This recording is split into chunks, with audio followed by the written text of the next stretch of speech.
I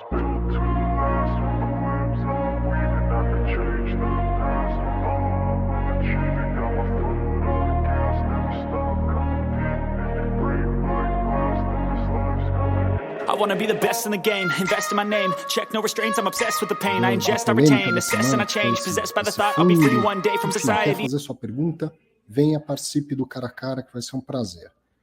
Deixa eu ver se tem alguma... Aqui, ó. O Marco já perguntando se eu vou comentar do HCTR. Posso fazer alguns comentários. O Everton.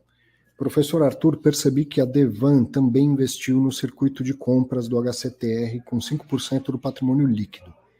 Mas as empresas da Hectare mergulharam no problema. Você sabe se a Devan faz parte da Hectare? Putz, Everton, não sei. Sinceramente, não sei. Mas, independente disso, se o fundo tem...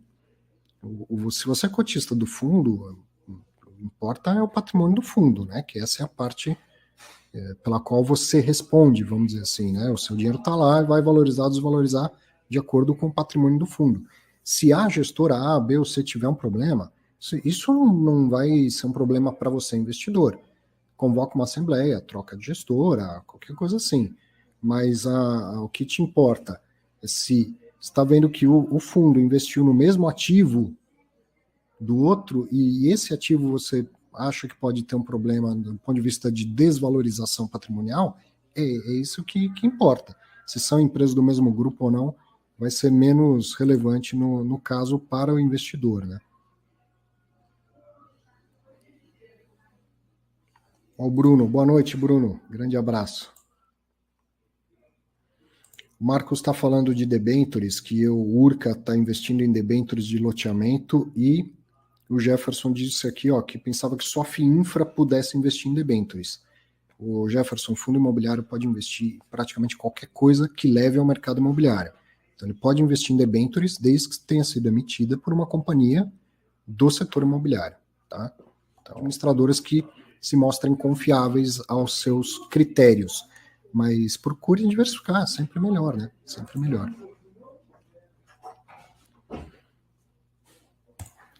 Comentário do Thiago aqui, ó. Essa polêmica do HCTR está mostrando que existe muito torcedor de fundo e que a maioria dessas pessoas não consegue interpretar o que é dito por várias pessoas. E aí sobram ataques. Só um minutinho.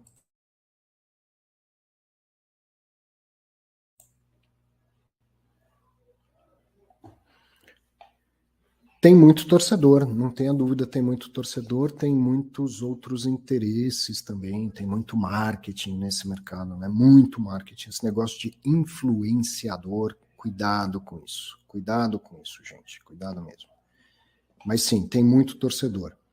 Ó, o grande fato que a gente tem aí é o HCTR, né, de novidade aí, pessoal, e eu vou fazer alguns comentários sobre a questão do high yield ou do high risk, como o professor fala, né? Pessoal aí, como acabou de vir comentar aí, falando que são torcedores, também vejo, também tem muita essa opinião algumas vezes. Eu acho que quando tu assume o risco de ter um high yield ou um high risk na tua carteira, tu tem que assumir o compromisso e a disciplina de tu trabalhar olhando os informes. E muitas vezes dá um certo trabalho, porque algumas semanas atrás, acho que nós comentamos sobre isso, que alguns já estavam dando demonstrações, tem que estar muito comprometido com a avaliação do fundo. Por exemplo, se tu tem um high grade, tu pode ir lá cada 2 meses, 3 meses, tu visita para ver como é que tá o tijolo, como é que tá as coisas, tem uma condição. Mas um high yield é um que eu tenho um hábito de olhar todo mês, eu tenho na minha carteira, uma pequena parcela. Uma pequena parcela, mas eu tenho a disciplina de ler o relatório. E comparar um relatório com o outro, dá trabalho entrar lá e pegar o CLI, entrar lá, ir atrás do CLI para ver como é que tá as coisas do CLI, dá trabalho. Então, eu acho que isso é a fundamentação para um investidor tomar o risco ou não. Então, se tu não está comprometido em acompanhar, não tome o risco. Se tu está comprometido em ficar observando como é que está toda a operação do fundo, ok, não há problema, não vamos botar todos os ovos na mesma cesta, mas o HCTR e outros que já aconteceram um bom exemplo. E aí o pessoal começa de uma hora para outra a explodir. O que está acontecendo? Não, isso já vem, muitas vezes, se for olhar, muitas vezes há uma degradação ao longo dos meses. E alguns fatos vão te levando a concluir que alguma coisa não está bem. Eu acho que o HCTR, nessas últimas semanas, ele vem vindo com muitos comentários. Agora, todo o YouTube, todo mundo está comentando, mas esses fatos já vêm acontecendo há alguns meses. Então, não vai ser nenhuma novidade, talvez agora para o mercado. Então, meu comentário é só esse. Se tiver numa carteira, que sejam comprometidos, se o investidor seja comprometido com esse high yield. Mande e-mail para o RI, faça o que tem que ser feito. Concordo com você. Agora tem que ter transparência também, porque você pode acompanhar o relatório gerencial todos os meses e não encontrar informações que te levem a concluir que o fundo está tendo problema, né? Então, precisa do gestor também ser transparente em relação a isso. Mas concordo, se alguém quer ter um high yield, tem que ter um nível de acompanhamento e de dedicação maior, ou uma diversificação muito grande, né? Colocar um pouquinho só em vários fundos high yield ao mesmo tempo. Né? Eu falo, é a pimentinha da história sempre. Então, mas o meu comentário é mais esse, que se tem, acompanhe, tá, professor? Eu acho que esse é o nosso recado como investidor aí, porque investidor como eu aí, a gente fica nesse controle aí. Mais uma vez, professor, boa tarde, tudo bem?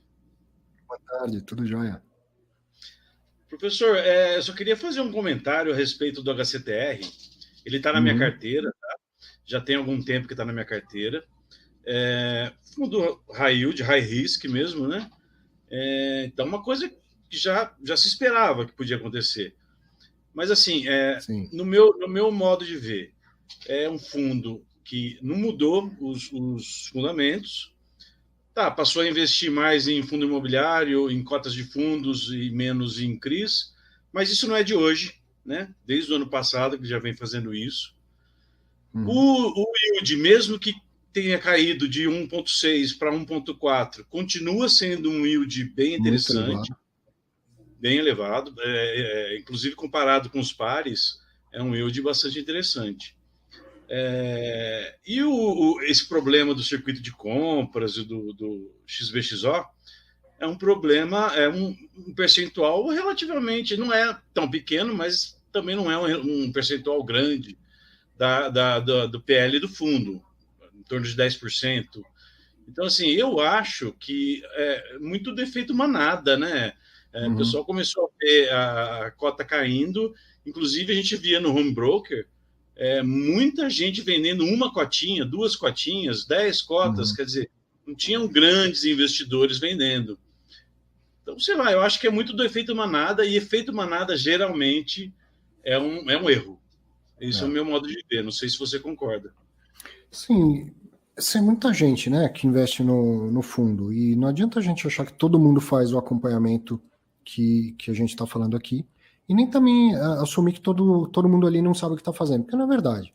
Então tem uma parcela, não dá para a gente quantificar, mas que sabe do risco que está tomando, está acompanhando o relatório, acompanha também o trabalho de outros analistas, e falam, putz, o negócio parece que está dando uma engasgada e tal, não sei o quê, eu preciso ficar esperto para sair. Mas quer sair às 11h59, não à meia-noite. É a história lá de virar abóbora à meia-noite, mas todo mundo quer aproveitar a festa até o último minuto.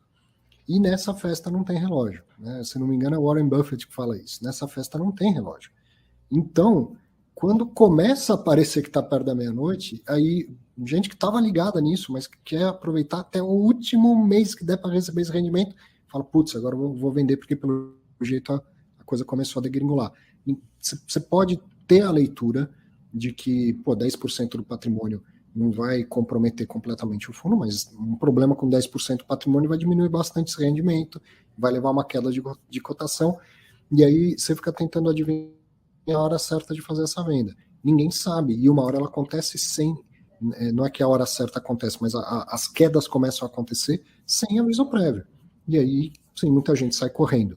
É um efeito manada, não significa que tenha gente ali que não saiba do que esteja fazendo, mas tem gente ali que estava esperando este momento, porque com medo ou com receio de vender muito antes das cotas começarem a cair. Certo? Eu vendi, eu sabia que ia ter um problema, mas eu vendi, demorou 6 meses para ter esse problema, eu podia ter recebido mais 6 rendimentos. É uma sensação muito comum. Esse é um medo também que as pessoas têm. Então aí a hora que começa a cair, um monte de gente vai atrás e vende. Uma parte, nem sabe por que está vendendo. O Losnak fez uma publicação que eu achei legal, assim, você não sabe por que comprou, agora não sabe por que está vendendo. Mas eu acho que tem algo no meio do caminho. Tem gente que sabe muito bem o que comprou, por que comprou, e que só não queria vender antes de começar a cair.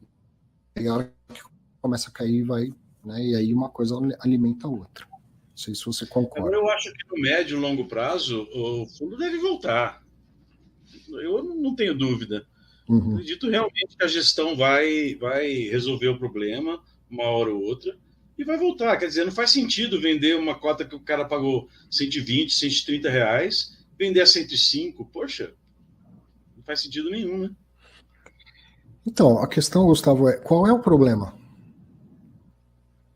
A gente acha que tem um problema. Os analistas acham que tem um problema. Qual é o problema do fundo? Porque essa era até uma comparação. Pode falar. Não, eles não divulgam, né? Eles não, o relatório é muito escondido, as coisas não fica claro, né? Entendeu? Era isso que eu ia comparar com o caso do HGRE que a gente viu aqui. Então, o HGRE está tendo um problema. É gostoso para o cotista ver que o fundo está tendo um problema de descasamento de fluxo de caixa? Não é. Ninguém deveria ficar feliz. Vai diminuir o lucro do fundo e, com isso, o potencial de distribuição de rendimento do fundo. Aí o administrador vai lá, o gestor, solta um fato relevante dizendo que está resolvendo o problema. É o que se espera da gestão. Não existe um fundo sem problemas. Uma vez que o problema acontece, o que você espera? Que a gestão vá lá e faça o possível para resolver. Certo? Né? Então, o que gerou essa dúvida toda do HCTR? Porque ele está insistindo em fazer novas emissões, então parece que ele tem um problema, e porque parece que ele tem um problema, as cotas começam a cair. Pô, no HGRE, a gente sabe que tem um problema porque está no relatório gerencial. Já sabia que este fato relevante ia sair, e agora entende o que está acontecendo e aplaude, porque o gestor está fazendo a parte dele, que é resolver problemas. Transparência gera valor. A ausência dela destrói valor. Entende? Porque risco é incerteza. Então, o que está fazendo a gestão do HCTR? É uma situação ruim, não gosto de falar, nesse momento em que, por conta de uma emissão, o gestor não pode se pronunciar. Tá? Mas, enfim, coisas do mercado. Mas o que acontece? O gestor, por falta de transparência, aumenta a incerteza. E risco de mercado é incerteza a respeito dos resultados. Então, se ele se comunica melhor, se ele não pode falar agora, por exemplo, ele não poderia participar aqui desse cara a cara, mas ele pode soltar um fato relevante. Ele pode dar mais detalhes no relatório gerencial. Se ele aumentar o nível de transparência, nem que seja para falar estamos enfrentando um sério problema, ele diminui a incerteza e com isso diminui o risco do fundo. E aí, quem sabe, as pessoas se sentem até incentivadas a participar da emissão, cientes do problema e cientes que podem ser parte da solução. Né? Agora, por esse monte de dúvida, porque você está falando, eu estou falando como se a gente soubesse que tem um problema, e a gente não sabe. Ninguém sabe, ninguém pode afirmar que tem um problema lá dentro. Então, o grande problema é a falta de transparência. É a falta de informação. Agora, quanto àquela pergunta que um espectador fez sobre a Devan, o que eu sei, posso estar errado, mas o que eu sei é que tanto o Hectare quanto o Devan e a R Capital são do mesmo grupo econômico. Inclusive, eles estão estabelecidos no mesmo endereço comercial. Então, todos são do mesmo Deva, Hectare, Versalhes, Tord, todos do mesmo grupo econômico.